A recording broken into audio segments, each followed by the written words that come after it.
నమస్తే తెలుగువానికి స్వాగతం. రాష్ట్రంలో ఇటీవల కాలంలో భారీ వర్షాలు ముంచెత్తాయి. తుఫాన్లు అనేక మంది రైతుల్ని కుదేలు చేసినటువంటి పరిస్థితి.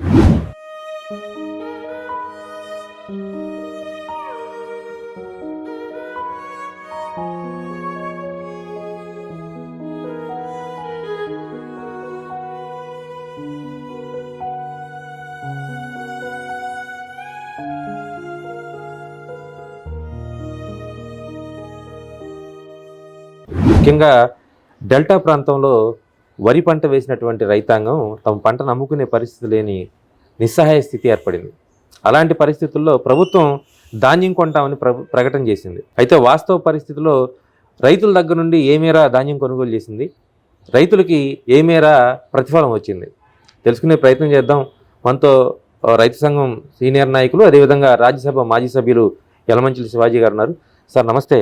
ముఖ్యంగా ఇటీవల కాలంలో కురిసినటువంటి భారీ వర్షాలు, తుఫాన్లు రైతుల్ని దాదాపుగా కోలుకోలేని దెబ్బతీశాయి. ముఖ్యంగా వరి పంట కొంటామని చెప్పని ప్రభుత్వం ఒక భరోసా ఇచ్చింది.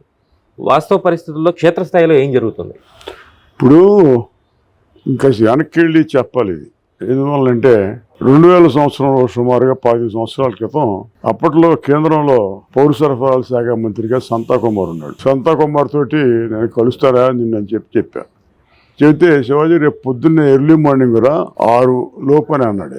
6 లోపు వెళితే బాగా చలి అయితే టీ కాసి బాగా వేడి టీ ఇచ్చి అది కౌరు చేస్తే చాలాసేపు కూర్చోబెట్టాడు. నేను అడిగింది ఏంటి, ధాన్యం కొనిపించబోయా బాబు అని అడిగాను. అసలు ఏం జరుగుతుందా మీ రాష్ట్రంలో అసలు, మీది సర్ప్లసా డిఫిసిట్ చెప్పు నాకు అన్నాడు. అదేంటి సార్ అన్న, నువ్వేమో ధాన్యం కొనిపించమంటావు, మీ ముఖ్యమంత్రి బియ్యం ఇవ్వమంటాడు ఎక్కువ మా నుంచిను కేంద్రం నుంచిను.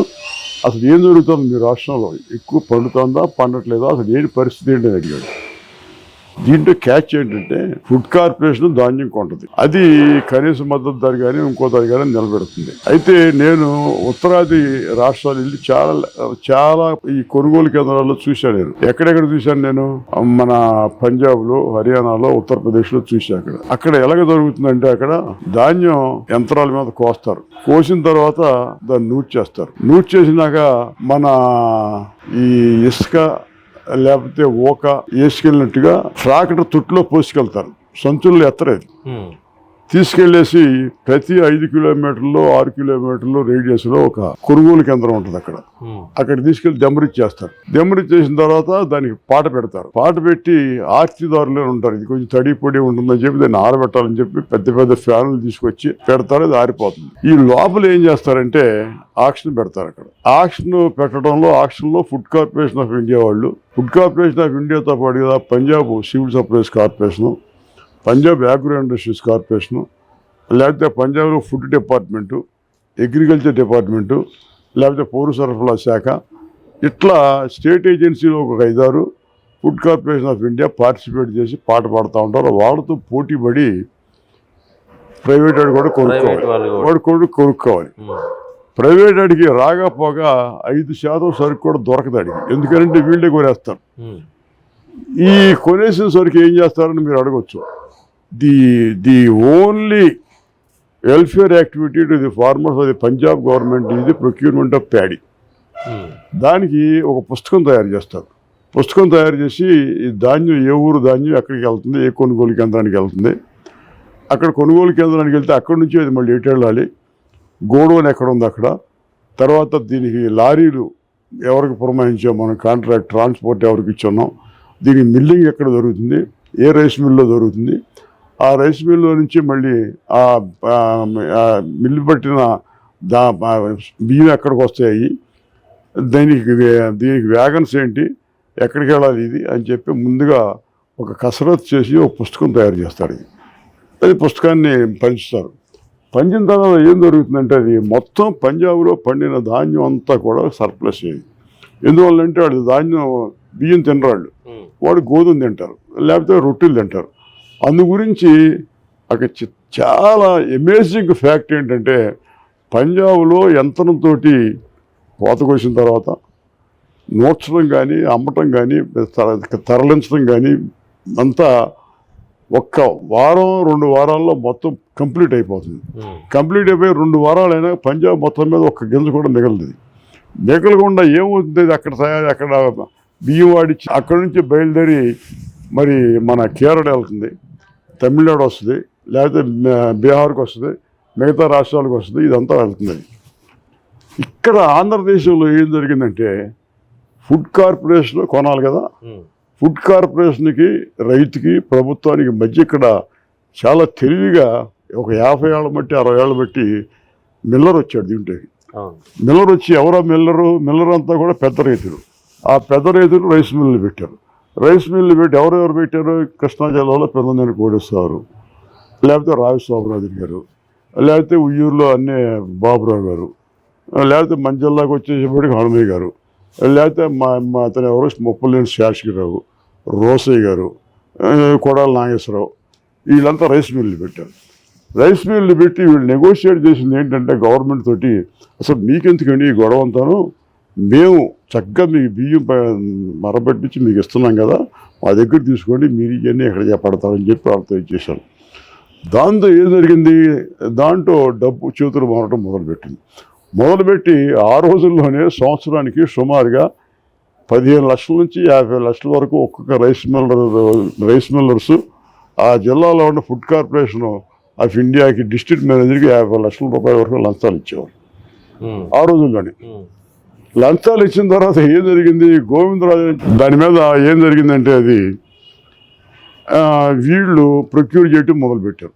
ప్రొక్యూర్ చేయటం మొదలుపెట్టి దాంట్లో ఇట్ ఈస్ సో డిజైన్డ్, మీకు ధాన్యానికి ఒక క్వింటా ధాన్యానికి 60 కిలోలు 63 కిలోలు 64 కిలోలు బియ్యం వస్తాయి.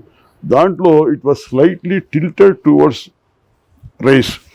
ఎందుకని రైస్ దాన్ని క్యాలిక్యులేట్ చేయడంలో ఎలాగైతే ఈ పత్తిని కొన్నప్పుడు పత్తిలో గింజ ఎంత వస్తుంది, లింట్ వస్తుంది లెక్కేసినట్టుగా దీంట్లో కూడా ఏం చేశారంటే దాన్ని క్యాలిక్యులేట్ చేసి వీడికి ఒక్కొక్క క్వింటాకి 100-200 రూపాయల లాభం వచ్చేటట్టుగా ధర నిర్ణయించారు.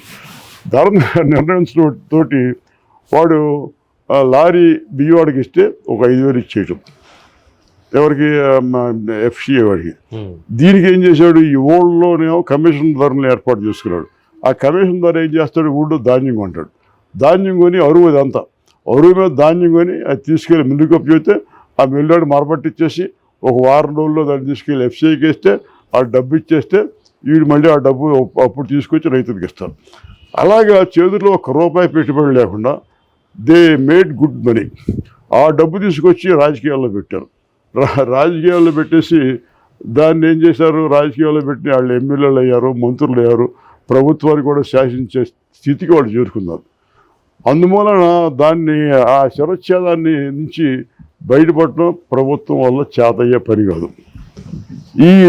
ఈ నేపథ్యంలో ఇప్పుడు దీన్ని ఛేదిస్తారు, దీన్ని వీళ్ళకి ఏమైనా అర్థమవుతుంది అసలు? మరి ఇది 50 ఏళ్ళు బట్టి 60 ఏళ్ళు బట్టి సంస్థాగతమై పాతుకుపోయింది.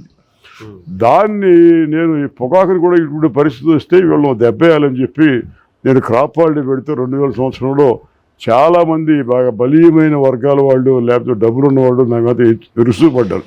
అయినా కానీ నిలబడి రైతుని కూడగట్టేసి చేస్తే ఆ దెబ్బతోటి పొగాకు వ్యాపారంలో వీళ్ళెవరో లేకుండా పోయి వీళ్ళెవరు లేరు కదా. ఇప్పుడు నా వార్త ఏమైంది, జయలక్ష్మి సాంబశివరావు ఏమయ్యాడు, వయ్యూరో ఎంపీ ఏమయ్యాడు, లేకపోతే అన్వయ్ గారు ఏమయ్యాడు, లేకపోతే ఈస్టీలో ప్రకాశ్రావు ఏమయ్యాడు, ఎగ్రింగో రాజు గారు ఏమయ్యాడు, లేకపోతే మన దామంచర్ల ఆంజనేయులు ఏమయ్యారు. వీళ్ళంతా వ్యాపారంలో లేకుండా పోయారు. నేను శోభనదేశ్వరితో చెప్పా మంత్రిగా ఉండగా, ఏమైనా ఒక పొట్టు పెడదాం వీళ్ళని కూడా, పొట్టు పెట్టి నువ్వు కొంచెం నిలబడితే నేను దీన్ని ఆర్గనైజ్ చేస్తా, వీళ్ళ సంగతి కూడా చూద్దాము అని అంటే ధైర్యం చేయలేకపోయారు వీళ్ళు. అది ఉన్న పరిస్థితి. అసలు ఎఫ్సిఐ రైతుల దగ్గర ధాన్యం కొనకుండా బియ్యం కొంటుంటే మిల్లర్ దగ్గర ఎవరి కోసం ఉంది ఎఫ్సిఐ? అది దాంట్లో క్యాచ్. ఇక రెండో డైమెన్షన్ ఏంటంటే దీంట్లో మన రాష్ట్రంలో దొడ్డు బియ్యం వేస్తున్నారు. అంటే ఆ దొడ్డు ధాన్యాలు ఏం చేస్తారు, సుమారుగా మనకి మరి ఈ సన్న రకాలు 15 లక్షల టన్నులు వస్తాయంటే ఈ దొడ్డు బియ్యం అనేది మనకి సుమారుగా 60 లక్షల టన్నులు వస్తుంది. 60 లక్షల టన్నులు ఎందుకు వస్తుంది? అది 4 బస్తాలు 5 బస్తాలు ఎక్కువ పండుతుంది. అది ఎక్కువ పండటంతో ఆ రైతులు అది వేస్తున్నారు. అది వేయటంతో దాంట్లో క్యాచ్ ఏంటి, ఆ దొడ్డు బియ్యం అనేదాన్ని వాడు పండించిన రైతు తిండం, దాంట్లో పనిచేసే కూలాడి తిండం, మొత్తం తీసుకెళ్ళి వీడికి తోలుతారు. వీడో మాకు అక్కర్లేదు అని చెప్పి ఇది దీన్ని తీసుకొచ్చి సౌకర్య గ్రామానికి ఇస్తారు. వాడేం చేస్తాడు, దోషులకు అమ్ముతాడు. అది ఈ సంవత్సరం మొందా తుఫాను గాను మాకు అకాల వర్షం వచ్చి పొలాలు పడిపోయినాయి. మా కలెక్టర్ గారు చూస్తేనేమో పర్లేదని చెప్పి రాశారు. మాకేమో నష్టపరిహారం ఏం చేయలేదు, అంత బాగుంది చేశారు. అలాగే మేము ఇప్పుడు వడ్లు కోసామండి. వడ్లు కోసి కూడా దాదాపు వారం అవుతుంది. ఈ రోజు కూడా కొనే నాదులు లేడు ఇక్కడ. గవర్నమెంట్ కొంటుంది కాదే, కొంచెం మాయిచర్ కొద్దిగా శాంశాస్త్రం చూస్తున్నారు. వారం బట్టి ఎండబెడుతున్నాము. ఈరోజు కొంటామన్నారండి. దళారులకు అమ్ముదామంటే వల్ల వచ్చేపాటికి ఫస్ట్ 1500 పెట్టారు. ఇప్పుడు వచ్చేపాటికి 1400, 1300 కూడా కొంటున్నారండి. వాళ్ళ స్పెషల్ కొంటున్నారు దళారులు. 5 దోషులకు అమ్మేస్తున్నాడు. అందుమూలన ఆ పండించిన ధాన్యం కానీ బియ్యం కానీ పండించేవాడు తిండు, వాడి దగ్గర పనిచేసే కూలాడు తిండు. ఇది వచ్చేసి దోషులకి ఇదే పరిస్థితి. అందు గురించి ప్రభుత్వానికి నేను సూచన చేసేది ఏంటంటే, మీరు సన్న రకాలు పండించండి. సన్న రకాలు పండిస్తే ప్రభుత్వం ఇచ్చే ధర కన్నా కూడా, ఎఫ్సిఐ ధర కన్నా కూడా మేము ఒక 500 రూపాయలు 1000 రూపాయలు అదనంగా ఇస్తాం. అదనంగా ఇస్తే అది వాడు ఆటోమేటిక్గా దానికి మారుతాడు. రైతు ఆటోమేటిక్గా దానికి మారితే దాన్ని ఆడ అమ్మడు తీసుకొచ్చి దోషులకు అమ్మడం. అది తేలిక పరిష్కారం అవుతుంది.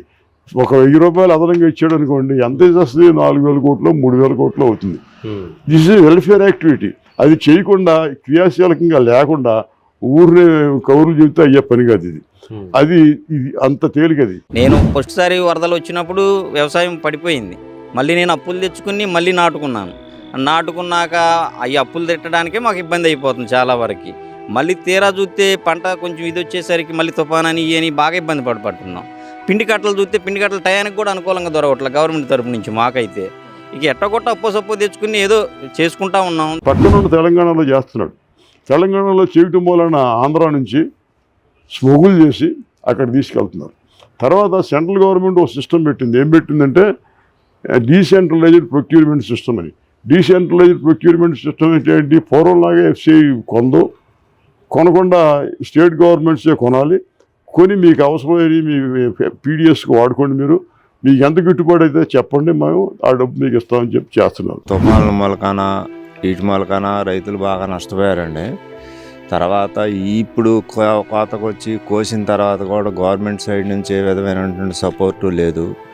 ఏదో తాత్కాలికంగా చెప్తున్నారు కానీ అవి ఎక్కడ జరుగుతున్నట్టు ఏమీ ఇది లేదు. ఈ గ్రామంలో ఇంతవరకు ఒక 2 బళ్ళు కూడా పోయిన దాఖలాలు అయితే ఏమీ కనపడతలేదు. అందువలన ఛత్తీస్గఢ్, ఒరిస్సా లాంటి రాష్ట్రాలు కూడా సర్ప్లస్లోకి వచ్చినాయి. చాలా వెనకబడిన ప్రాంతం ఛత్తీస్గఢ్ అంటే మీకు తెలుసు కదా. తెలంగాణ నెంబర్ 1 అయింది మొత్తం దేశం మొత్తం మీద ధాన్యం ప్రొడక్షన్. మరి ఇది తెలుసుకోకుండా, ఈ వాస్తవాలను తెలుసుకోకుండా కళ్ళు మూసుకుని ఏదేదో మాట్లాడేది ఎలాగ సాధ్యమవుతుందండి అది. అందువలన ఇది సో సింపుల్. వాళ్ళకి చిత్తశుద్ధి ఉంటే ఇది చేయడం చాలా తేలిక. అది కావాలంటే నేను ఇంకా వాళ్ళకి కావాలంటే ఎక్స్ప్లెయిన్ చేస్తాను. దానికి సంబంధించిన మంత్రులు కానీ లేకపోతే అధికారులకు కానీ వాళ్ళకి చేవ తెచ్చిపోయింది, వాళ్ళు చేద్దామని చిత్తశుద్ధి లేకుండా ఈ మాట అని చెప్పి వాడి మీద వీడి మీద డబ్బులు కాజేయడం ఈ తరుణాల్లో పడిపోయారు. పార్టీ పరంగా జరుగుతుంది ధాన్యం కొనటంలో. అంటే ఎట్లా పార్టీ పరంగా అంటే? పార్టీ పరం అంటే ఇప్పుడు చక్రాయపాలెం, దౌలూరు ఉంది, వాళ్ళకి ఎక్కువ ఇస్తున్నారు. మాకు గోతం చూస్తాం కానీ శాంపిల్కి కానీ రావట్లా. అంటే అక్కడేం పార్టీ ఇక్కడేం పార్టీ? అంటే ఊరు అన్నాక మాలిపిల్లి ఉంటుంది, మాలిపిల్లి ఉంటుంది కదా. అక్కడ ఒక న్యాయం, ఇక్కడ ఒక న్యాయం జరుగుతుంది. సరే, ఇప్పుడు రైతుల దగ్గర ధాన్యం కొనుగోలు విషయంలో కూడా ఇప్పుడు మీరు ఇందాక చెప్పినట్లుగా మిల్లర్లు ఎంటర్ అవుతున్నారండి. ఇప్పుడు కూడా అదే పరిస్థితి నెలకొంది. ఎందుకంటే వాళ్ళు అడగటం 1100 నుంచి 1200కి.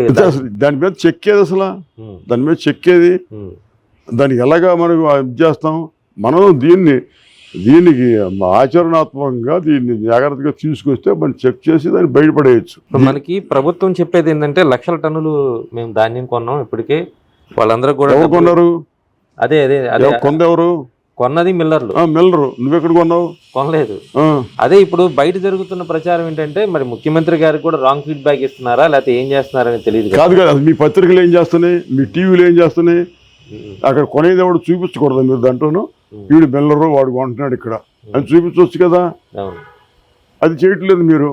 అంటే మధ్యలో ఎవరిని మిగతా ఎవరన్నా ధాన్యం కొనుగోలు కోసం వచ్చిన వాళ్ళని కూడా ఎవరిని ఉండలేదు సార్. కాదు ఉండలేదు సరే. It is not beyond your capacity. అది చేయగలిగిన శక్తి ఉంది మీకు.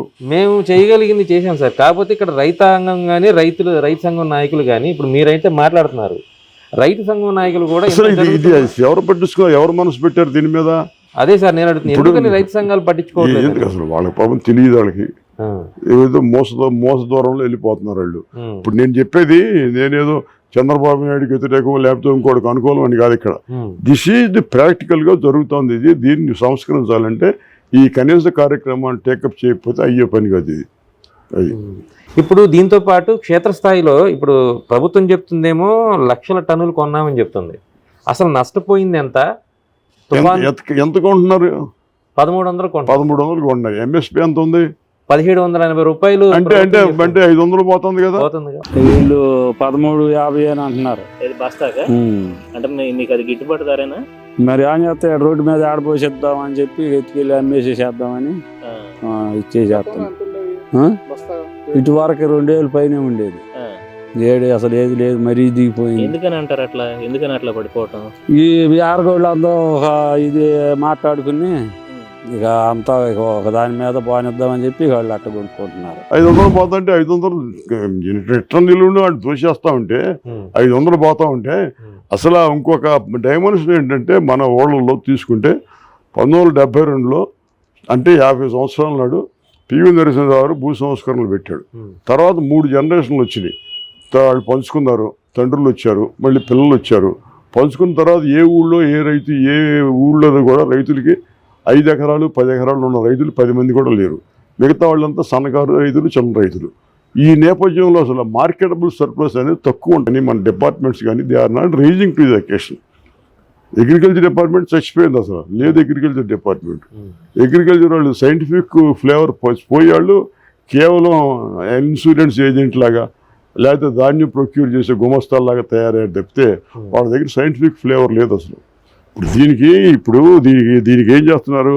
ఈ ముతక ధాన్యం పండించడానికి కూడా ఎక్కువ దీనికి హై డోస్ ఆఫ్ నైట్రోజన్ వాడుతున్నారు.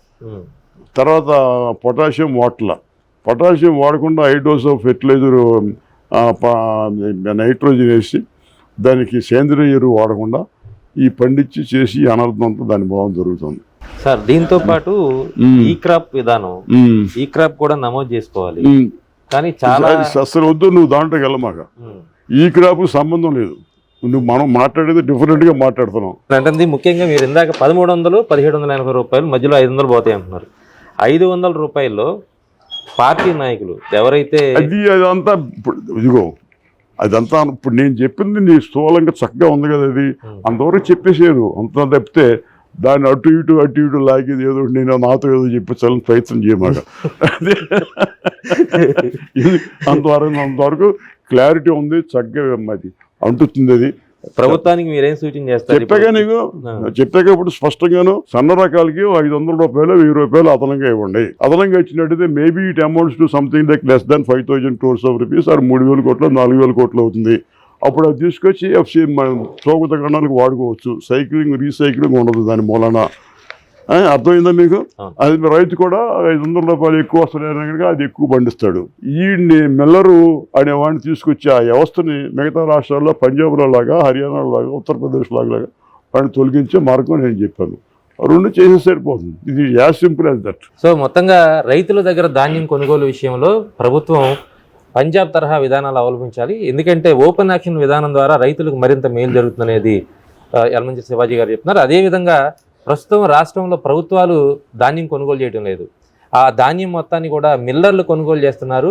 అవి రైతుల్ని దాదాపుగా అంటే ఒక రకంగా చెప్పాలంటే వాటిని నిర్దయగా ధాన్యం మొత్తాన్ని కూడా తక్కువ రేట్లు కొనుగోలు చేస్తున్నటువంటి ప్రక్రియ కొనసాగుతుంది. ఇది రైతాంగానికి పూర్తి స్థాయిలో నష్టం చేకూరుస్తుంది. దీని మీద ప్రభుత్వం సరైన విధానంలో అంటే ఒక మంచి పాలసీ తీసుకురావాల్సినటువంటి అవసరం ఉంటుంది. పంజాబ్ తరహా కొనుగోలు కేంద్రాలను ఏర్పాటు చేయాల్సినటువంటి అవసరం ఉంటుందని కూడా. పంజాబ్ అనే కదా, హర్యానాలో ఉంది, ఉత్తరప్రదేశ్లో ఉంది.